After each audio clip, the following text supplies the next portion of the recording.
There are many different kinds of Turkish 8mm, so we're just going to start with a brief rundown before we get into the rest of this. According to my sources, Turkish 8mm began in 1926, and until 1928 was actually made in other countries.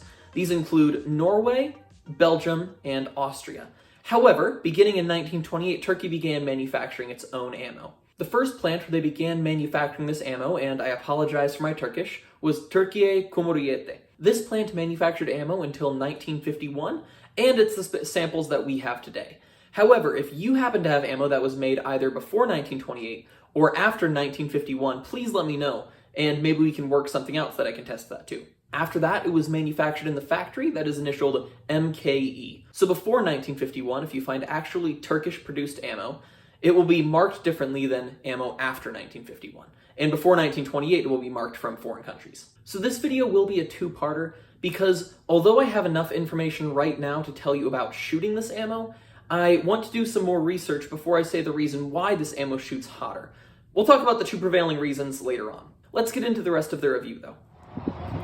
What I have today is the famous Turkish 8mm, so I also have a friend here in case some things go horribly wrong. All right, let's test it out.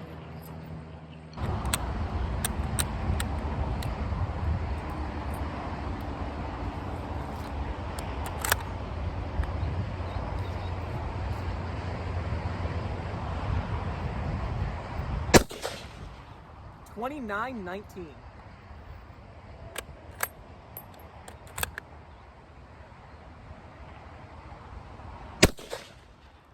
$29.34.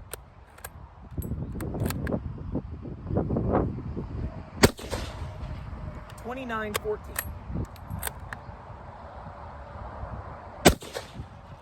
$29.35.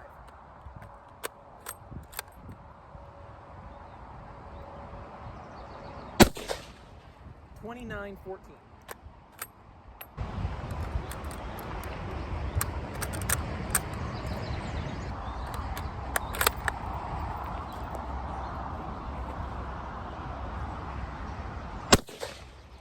$29.48.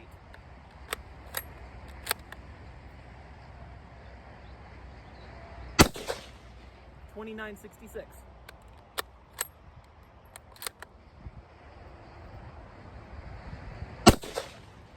$29.35.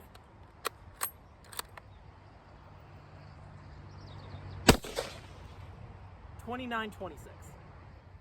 So that was our time on the range. As you may have noticed, this ammo shot very hot compared to some others. In fact, a few times it knocked the sunshades off of my chronograph, which I have never had any problems with anything else I've tested. Our velocity low was 2,914 feet per second, and our velocity high was 2,966 feet per second, with a total spread of about 52 feet per second from the lowest one to the highest one.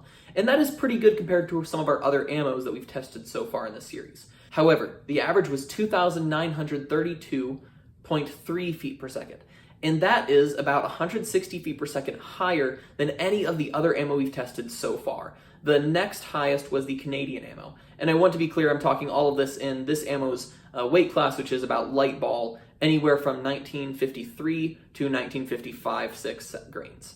Interestingly, although this is one of the older ammos we've tested, every single round fired correctly. We didn't have any duds or hang fires. The only issue was with that very high velocity, which we'll talk about a little bit more later on. I want to start off by saying that I received this ammo from a viewer, and for that I am very, very thankful. So you know who you are, and I very much appreciate it. Now, I did not receive this in a bandolier or in a case that they usually come in, so because of that, I cannot show you that. However, I will show you some pictures up on the screen, and they most often come in these brass single-piece stripper clips. I have a video on 8mm stripper clips, and this is one of the things that I talk about. These clips I actually find pretty nice, even though they're probably the cheapest to manufacture. This is what the head stamp looks like. The T and C is the factory code, and the FS is the word for cartridge in Turkish. Then it says 7.9, of course 7.92 is the cartridge, and then 1949, which is the year of manufacture.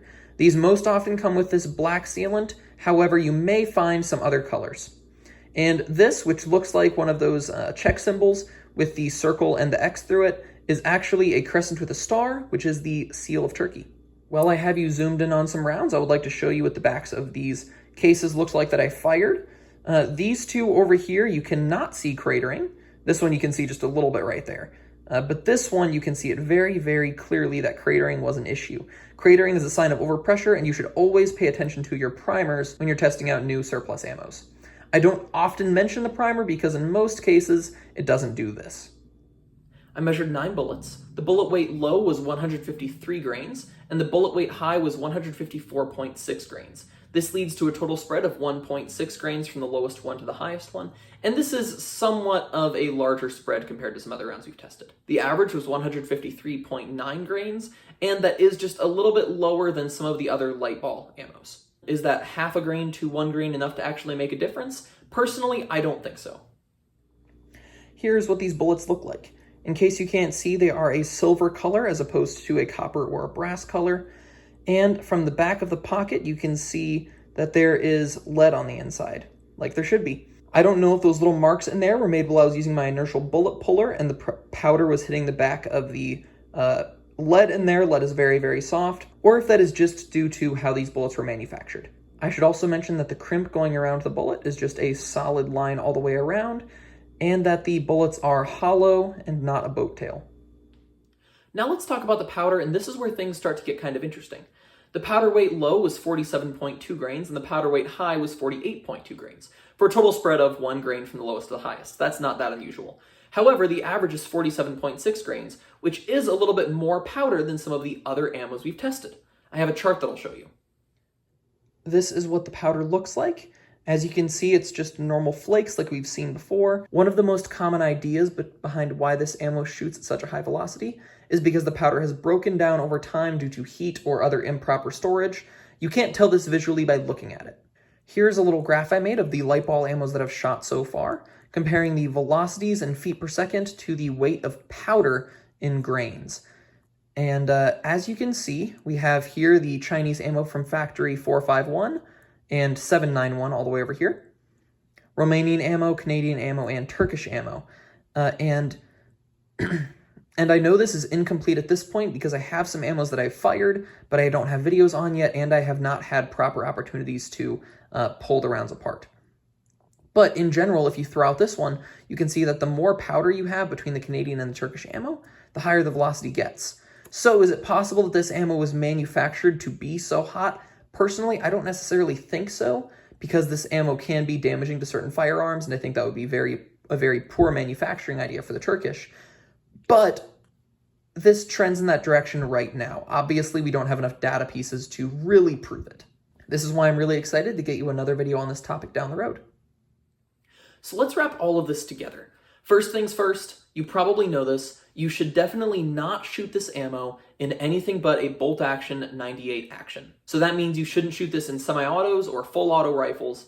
You also should definitely not shoot this in a Gewehr 88 because those are known to be a little bit weaker than 98 actions. That is just not safe to do, because this ammo has a higher pressure than many of the other ammos we've tested. Another sign of this higher pressure that I saw personally was that some of the rounds, not all of them, had a bit of cratering coming out of the primer pocket. I haven't experienced this with very many other ammos. This one is unique in this regard. There's also the situation of the Ian McCollum video. Now in his video, he attributes his cracked stock to this ammo that he fired. I've heard from other places that his cracked stock only got worse. I don't know if he mentioned that in a Q&A or another video later down the road. However, I'm going to function with the assumption until somebody points out to me otherwise where he said differently, that this ammo caused the stock of his rifle to crack. Does that mean you should not shoot this ammo?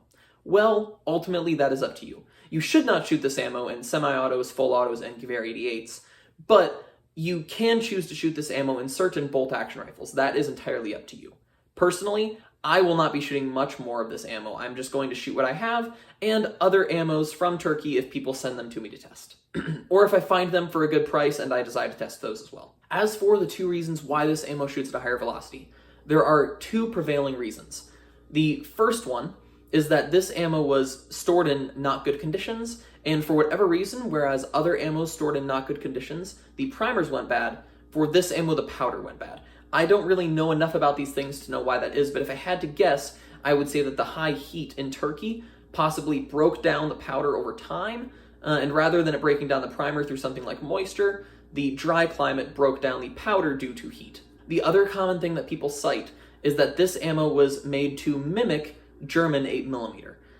That is something that is also true, that this ammo was made to mimic German 8mm, but whether or not this ammo was made to mimic German 8mm and then fires at a higher pressure because of the other issue is still what is yet to be determined. Now, I have one German 8mm right here that I'm looking forward to testing, and it will provide some insight into this exact issue. That is one of the reasons why I am not finishing this video right now. The other reason is that I have some other light ball cartridges to test, and I would like to measure the powder in those compared to the velocity, much like on the graph that I showed you earlier. Once I have more data samples, perhaps we will be able to see whether or not more powder leads to higher velocity in most cases. So I hope all of this was interesting to you. I know I have slightly an incomplete answer right now, but I am excited to get that information to you down the road. If this video was helpful, please like, subscribe, because that helps me out a lot, and share it with your friends. Also, leaving comments and continuing that conversation down below really helps out a lot too. All of that being said, I hope to see you guys in my next video soon. But even though I fired Turkish 8mm ammo, I lived on. Which proves it's hard to get the best of a man named John.